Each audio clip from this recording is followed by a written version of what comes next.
பேரும் என்ன சொல்லிக்கிட்டு இருக்கீங்க? எங்க அம்மா எப்படி ஸ்கூலுக்கு காலேஜெல்லாம் போக வேணாம் லீவ் போட சொல்லுவாங்க? அவங்க இடி மழை மின்னல் எது அடிச்சாலும் சரி ஸ்கூல் காலேஜுக்கெல்லாம் லீவ் போட சொல்லவே மாட்டாங்க. 2 பேரும் வந்து சும்மா சொல்லிக்கிட்டு நிற்கிறீங்களா? அட லூசு சத்யாக்கா, நிஜமாவே பெரியம்மா தான் சொல்லி விட்டாங்க. இன்னைக்கு நாங்களாம் வந்திருக்கோம்ல, அதனால எங்ககிட்ட பேசுறதுக்காக உங்களை லீவ் போட சொன்னாங்க. நம்மளேனா போய் கேட்டுக்கங்க, எனக்கு என்ன. ஏ சத்யா, உனக்குன்னு கிறுக்கா பிடிச்சிருக்கு. அம்மா சொல்லாமல் எப்படி அந்த பசங்க வந்து சொல்லுங்க? லூஸ் மாதிரி பேசிக்கிட்டு இருக்கா பாரு இவ்வளோ. அதெல்லாம் அம்மா சொல்லி தான் விட்டுருப்பாங்க.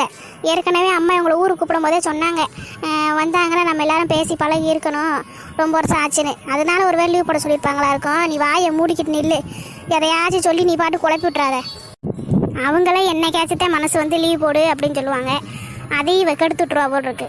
கொஞ்ச நேரத்துக்கு வாயை மூடிக்கிட்டு நில்லு. என் பேரு அபி. உங்களுக்கு 2 பேருக்கு தெரியுமா நான் யாருன்னு? எங்க 2 பேருக்கு தெரியாதுமா நீ யாருன்னு. ஏன்னா நீ எலிசபெத் இளவரசி தானே. ஆளை பாரு, எங்க சித்தியோட பொண்ணு தானே தெரியும். சித்தி ஒன்னா காமிச்சிருக்காங்க ஏற்கனவே ஃபோட்டோவில். உங்கள் அண்ணன் கூட நான் தான் வீட்டுக்கு வந்திருந்தேனே. நீ சரியான தூக்கம். நீ தூங்கிட்டு இருக்கவும் தான் நாங்கள் சேர்ந்து உன்ட்ட பேசாமல் வந்தோம்.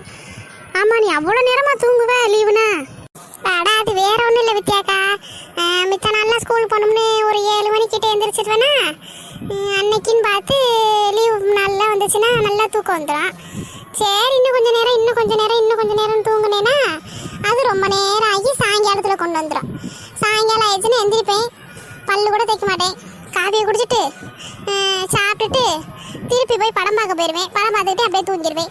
ஏன் லீவு நாள் அப்படிதாக்கா போகும். அதனால தான் நல்லா தூங்கி பழகிட்டேன். பாத்துக்கங்க சத்யாக்கா எப்படி தூங்குறானே. எப்பவுமே இப்படிதான். கும்பகர்ணனுக்கு தங்கச்சி மாதிரி தூங்கி விடுவா. லீவு விட்டாலும் சரி காலைல ஸ்கூலுக்கு 7 மணிக்கு எந்திரிக்கேன்னு சொல்றலாம் பொய். எத்தனை மணிக்கு? ஒரு 8 மணிக்கிட்ட தான் எந்திரிப்பா. அதையும் எங்க அம்மா அடிச்சு எழுப்பி குளிக்காம பல்லு விளக்காம அப்படியே இந்த ஊத்த பல்ல வச்சுக்கிட்டு அப்படியே வருவா ஸ்கூலுக்கு. என்னத்த சொல்ல, என்ன சொன்னாலும் கேட்கவே மாட்டேங்கிறா.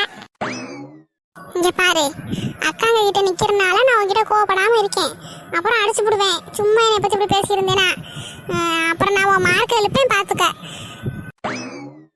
அட எலிவாளு, இந்த குரங்கு செஞ்சாலும் செய்யும்.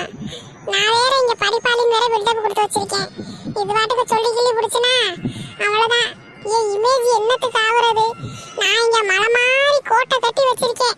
நான் பெரிய படிப்பாளி, நான் ரொம்ப நல்ல பையனே. இவ வாட்டுக்கு போட்டுக்கிட்டு குடிச்சானா போச்சு. அதனால இதுக்கு மேல அவளை பத்தி பேசக்கூடாதுப்பா. என்ன வாய பிளந்த மேனிக்கு நிக்கிற? சொல்லவா? நீ யாரு, உன் லட்சணம் என்ன நான் சொல்லவா? அதெல்லாம் எங்களுக்கு தெரியும், நீ பொத்து. எங்களை பத்தி எல்லாம் நீ ஒன்றும் சொல்ல வேணாம். ஆமா, எதுக்கு அந்த பிள்ளை மார்க்கை பத்தி பேசின உடனே நீ மூஞ்சி எப்படி வச்சிருக்க? ஒருவேளை அந்த பிள்ளை சொல்ற மாதிரி நீ மார்க் ஒழுங்கா எடுக்க மாட்டியோ? ஆனா எங்க அம்மா உன்னை பத்தி அப்படி சொல்லலையே. அந்த பையன் நல்லா படிப்பான், இந்த பிள்ளைக்கு அவன் தான் சொல்லி கொடுப்பானா, சூப்பரா படிப்பானா அப்படின்னு சொல்லிக்கிட்டு இருந்தாங்க. நீ என்னன்னா உன் மார்க்கை பத்தி சொன்னவனே வாய வேணும்னு குழந்துக்கிட்டு இருக்க. அப்ப எதிரா உண்மை? உன் தங்கச்சி சொல்றது உண்மையா இருக்குமோ? ஐயோ, அவளத்துக்கு ஒரே மாதிரில அறிவு பொங்குது இன்னைக்குன்னு பார்த்து இவங்களை எப்படி சமாளிக்கிறது? ஐயோ சரி, நமக்கு சமாளிக்க தெரியாது, சமாளிப்போம். என்னத்த சொல்றதுன்னு தெரியலையே. இப்படி ஒண்ணு சொன்னாப்புல 3 ஒரே மாதிரி மூஞ்சி வச்சுட்டு கேக்குது. பெரியம்மா கிட்ட போட்ட விட்டு இங்க போட்டா ஏத்துக்குவாங்களான்னு தெரியலையே. இந்த எலிவாள் வேற பக்கத்துலயே நின்று போட்டு கொடுத்துடும் போல பயமா வேற இருக்கு. சரி நான் சொல்லுவான், காசா பணமா அடிச்சு விட வேண்டியதான். அதெல்லாம் ஒண்ணும் இல்ல சத்யாக்கா, நீங்க வேற சும்மா திடீர்னு இப்படி பேசவும் சாக்காயிட்டேன். நம்ம நல்லா தானே படிப்போம், இவ என்ன திடீர்னு நம்மளை பத்தி இப்படி சொல்றாளே அப்படி சாக்காயிட்டேன். மித்தபடி வேற ஒண்ணும்ல. நீங்க உங்க தம்பி சுபியை நல்லா நம்பலாம். ஏன்னா நான் ஒரு படிப்புல புலி. எப்படி புலி? இவள மாதிரி எலி கிடையாது. நீங்க என்ன நல்லா நம்பலாம். இவ்வளவு நினைச்சலாம் நீங்க அப்படி பேசாதீங்க. நான் சூப்பரா படிப்பேன். வேணா எங்க அம்மாட்ட கூட கேளுங்களேன், நான் நல்லா படிப்பேன்.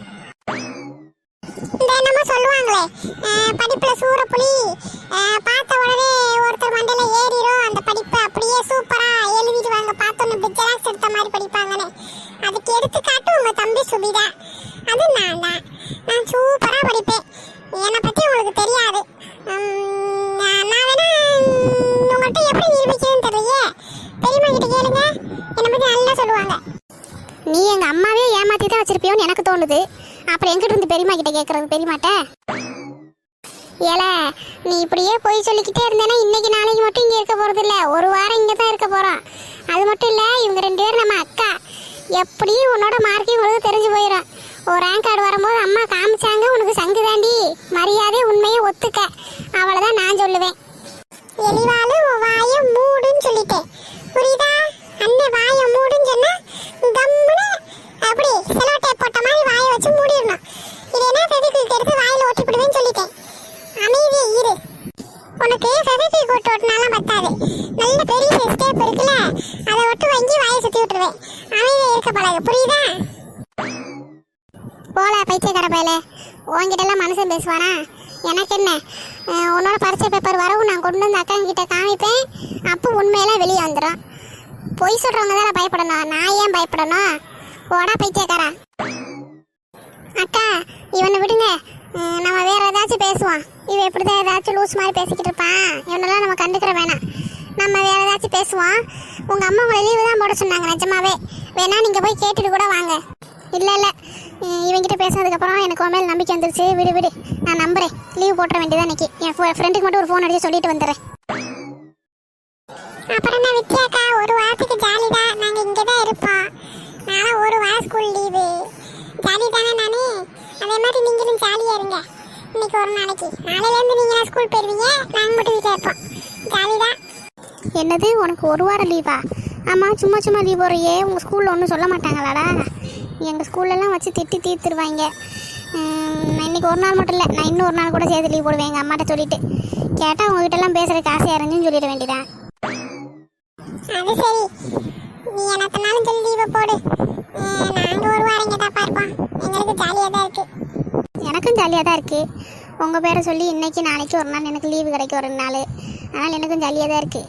இன்றைக்கி காலையில் எழுந்திரிக்கும் கூட நினச்சேன் லீவ் போட்டால் நல்லா இருக்கும்னு. சோம்பேறித்தனமாக இருந்துச்சு எனக்கும். திங்கக்கிழமை அதிகமாக ஸ்கூல் போகணுமான்னு. நல்லாயிருக்கு, லீவ் போட்டாச்சு. இவங்க என்ன சுபிக்கு லேடி கிட்ட போட்ட மாதிரி பேசிக்கிட்டு இருக்காங்க ஸ்கூல் லீவ் போடுறதுக்கு. இவங்க 10th தானே பெரியம்மா சொன்னாங்க. 10th வந்துக்கிட்டு இப்படி லீவ் போடுறாங்க, திட்ட மாட்டாங்களோ ஸ்கூலில்? என்னமாப்பா அவங்க பாடு, நம்ம பாடுக்கு போய் விளையாட வேண்டியதுதான். அடே சத்தியா, வாமா. இவ்வளோ நேரம் உள்ளே இருந்து என்ன பண்ண? சித்தியை பார்க்குற கோடி வராமல் சுபிக்கிட்டேயும் அம்பிக்கிட்டேயும் தான் சித்தி பேசிக்கிட்டு இருந்தேன். 2 பேரும் உள்ளே ஒரே சண்டை போட்டு என்கிட்ட பேசிக்கிட்டு இருந்தாங்க. சிரிப்பாக இருந்துச்சு. அதை அவங்ககிட்ட பேசி முடிச்சுட்டு என் ஃப்ரெண்டுகிட்ட ஃபோன் பண்ணி லீவு சொல்லணும், அதுக்கு தான் வெளியே வந்தேன் சித்தி. சரிம்மா, உங்கள் அம்மா இன்னைக்கு லீவ் போட சொன்னால மறந்தே போயிட்டேன். நீ போ, ஃபோன் போட்டு சொல்லிட்டு வந்துடு, அப்போ தான் அந்த பிள்ளைக்கு தெரியும். அப்புறம் நீ வருவேன்னு நினச்சி பாவம் அந்த பிள்ளை இங்கே வரைக்கும் வந்துடாம. ஆமாம் சித்தி, அதனால தான் ஃபோன் அடித்து சொல்கிறேன். அவட்ட சொல்லிட்டேன்னா அவள் போய் மிஸ்கிட்ட சொல்லிடுவா. அதுக்கப்புறம் நான் போனதுக்கப்புறம் ஒரு தடவை சொன்னால் போதும். அதான் நான் போய் சொல்லிட்டு வந்துடுறேன். சரிம்மா, நீ போய் சொல்லிட்டு பார்ப்போம். சே, அன்னைக்கு மட்டும் சத்யா நம்மளை பார்க்காம இருந்திருந்தா நம்ம அக்கா நம்மளை மறுபடியும் ஏற்றிட்டு வந்துருப்பாரா? அவனை மறுபடியும் நான் எப்போ பார்த்துருப்பேனே தெரியலை. இனி எத்தனை வருஷம் சேர்த்து பார்த்துருப்பேனோ. சத்யா அன்னைக்கு என்னை பார்த்து அம்மான்னு கூப்பிட்டனால தான் இன்னைக்கு எங்கள் அக்கா எனக்கு பார்த்து சமாதானம் ஆகி இப்போ அவள் வீட்டில் வந்து ஒரு வாரம் தங்குற அளவுக்கு கொண்டு வந்திருக்கு. பரவாயில்ல, ஏதோ நல்ல விஷயம் நடந்திருக்கு நமக்கு. ஓய் காமாட்சி அக்கா, என்ன அங்கிட்டு திரும்பி பார்த்து உட்காந்துருக்கீங்க? எங்கிட்ட திரும்புங்க. காமாட்சியா, எங்கள் அக்காவை கூப்பிட்றாங்களோ? சரி, யாருன்னு பார்ப்போம். அட நீங்களாம் யாருமா? என்ன காமாட்சி அக்கா, நேற்று நைட்டு தானே பார்த்து பேசிட்டு போனோம், அதுக்குள்ளே எங்களெல்லாம் மறந்துட்டீங்களா? ஐயோ, என் மனசு வெடிக்குதே, என் மனசு துடிக்குதே. ஐயோ, என்னால் தாங்க முடியலையே. ஐயோ சின்ன பொண்ணு, என்ன காமாட்சி அக்கா திடீர்னு கோமா ஸ்டேஜுக்கு போயிட்டு திரும்பி வந்திருக்காங்களா? அப்படின்னா கூட நம்மளை பற்றி எப்படி மறப்பாங்க? நம்ம அவங்களோட உயிர் தோழிகளாச்சே. இப்படி நம்மளை பற்றி மறத்தாங்கன்னா நம்ம எங்கே போகிறது? இனி நான் எங்கே போய் குழம்பு சோறுலாம் வாங்குவேன்? ஐயோ, என் மனசு வெடிக்குதே. உன்னை விட எனக்கு தான் சின்ன பொண்ணு ரொம்ப மனசு வலிக்குது, மயக்கமாக வருது. பக்கத்தில் ஏதாச்சும் ஆஸ்பத்திரி இருந்தால் சொல்லு, நான் போய் அட்மிட் ஆக போகிறேன். ஐயோ, தலை சுத்துதே. எம்மா, நான் காமாட்சி இல்லைம்மா, நான் மீனாட்சி, எங்கள் அக்காவோட தங்கச்சி. அவளை பார்க்குறதுக்காக வந்திருக்கேன். என்னக்கா ஆச்சு உங்களுக்கு? காமாட்சி மீனாட்சி என்ன ஆச்சுன்னு இப்படி ரைமிங்கில் பேசுகிறீங்களே. ஐயோ காமாட்சி அக்கா, என்னாச்சு உங்களுக்கு? வாங்கக்கா ஆஸ்பத்திரிக்கு போவோம். எங்களை மறந்துட்டு நீங்கள் எப்படிக்கா இருப்பீங்க? நாங்கள் யார்? உங்களோட உயிர் தோழிகள், உங்கள் தங்கச்சிக மாதிரி இப்படி எங்களை மறந்துட்டு போயிருக்கீங்களேக்கா. அட என்ன இவளுக்கு சவுண்டு மாதிரி கேட்குது? சரி போய் யாருன்னு பார்ப்போம். அட சின்ன பொண்ணு, வாமா. ராணி வா, 2 பேரும் இப்போ வந்திருக்கீங்க வீட்டுக்கு. வாங்க வாங்க உள்ளே வாங்க 2 பேரும். ஐயோ double action double action double action தாங்க முடியலையே. அது யாரு இது யாரு? காமாட்சி அக்கா யாரு இதில் 2 பேரில் நீங்கள் யாரு சொல்லுங்க, நீங்கள் யாரு? பைத்தியக்காரி, உன்னை இவ்வளோ தெளிவாக சின்ன பொண்ணு ராணின்னு உங்கள் 2 பேரும் கூப்பிட்டுக்கிட்டு இருக்கேன். அப்புறம் காமாட்சியக்கா யாருன்னு கேட்டுக்கிட்டு இருக்க? அவ என் தங்கச்சி மீனாட்சி, நான் தான் காமாட்சி. பைத்தியமே, இவ்வளோ தெளிவாக பேசிக்கிட்டு இருக்கேன், அப்புறம் நீ இப்படி குழம்புனேன்னா என்ன செய்யறது? அடா அப்படியா? நானும் வந்தோடனே காமாட்சியக்கான்னு கூப்பிட்டேன். உங்கள் தங்கச்சி யாருமா நீங்கன்னு கேட்டாங்களா, அதான் ஒரு நிமிஷம் பதறி போயிட்டேன். நம்ம காமாட்சி அக்கா நம்மளை மறந்துட்டாங்களோன்னு நினச்சிட்டோம், வேற ஒன்றும் இல்லை. நினைப்பீங்க, நான் எங்கே போனாலும் என் பின்னாடியே சுற்றிக்கிட்டு தெரியுவீங்க, உங்களை எப்படி நான் மறப்பேன்? அதுவும் சரிதான். ஆமாம், அன்றைக்கி சொன்னீங்களே உங்கள் தங்கச்சி, அது இவங்க தானா? அப்படியே உங்களை ஜெராக்ஸ் எடுத்த மாதிரியே இருக்காங்களேக்கா. ஆமாம் என் தங்கச்சிவ தான். ஊடால கூட ஒரு நாள் அவள் வீட்டுக்கு போயிட்டு பிள்ளைகளெல்லாம் பார்த்துட்டு வந்தேன்னு சொன்னேனே, அவள் தான். சரிக்கா. மீனாட்சி அக்கா நல்லா இருக்கீங்களா? நான் நல்லா இருக்கேம்மா. மன்னிச்சுக்கோ, நீ யாருன்னு எனக்கு தெரியாது. எங்கள் அக்கா இவ்வளோ தூரம் நல்லபடியாக உங்ககிட்ட பழகிருப்பான்னு எனக்கு தெரியாதுல்ல, அதனால தான் நீ யாருன்னு கேட்டுட்டேன். நீ எதுவும் தப்பாக நினச்சிக்காத. அதெல்லாம் இருக்கட்டும், விடுங்க. அதெல்லாம் ஒரு பிரச்சனையும் இல்லை. நீங்கள் பார்க்க அப்படியே காமாட்சி அக்கா மாதிரி இருந்தீங்க, அதனால தான் உங்ககிட்ட காமாட்சி அக்கான்னு அவளை கூப்பிட்டோம், வேற ஒன்றும் இல்லை. நீங்கள் எங்களை பற்றி எதுவும் தப்பாக நினச்சிக்காதீங்க. நான் வேறு இடையில உளறிட்டேன், சோறு குழம்புன்னு. அதை பற்றி நீங்கள் எதுவும் தப்பாக நினச்சிக்காதீங்க. ஆமாம், நீங்கள் நல்லா சமைப்பீங்களா? நீங்கள் நல்லா குழம்பு வைப்பீங்களா? என் தங்கச்சி சமைச்சா ஊரே மணக்கும், என்னை விட நல்லா சமைப்பா. எதுக்கு இப்போ நீ இதெல்லாம் கேட்டுட்ருக்க? வேற எதுக்கு? அடுத்த சட்டியை தூக்கிட்டு அவங்க வீட்டுக்கு போகிறதுக்கு தான். இங்கே உங்ககிட்ட வாங்குறது பத்தாதுல்ல, அதனால் அடுத்து உங்கள் தங்கச்சி வீட்டுக்கும் போகுது.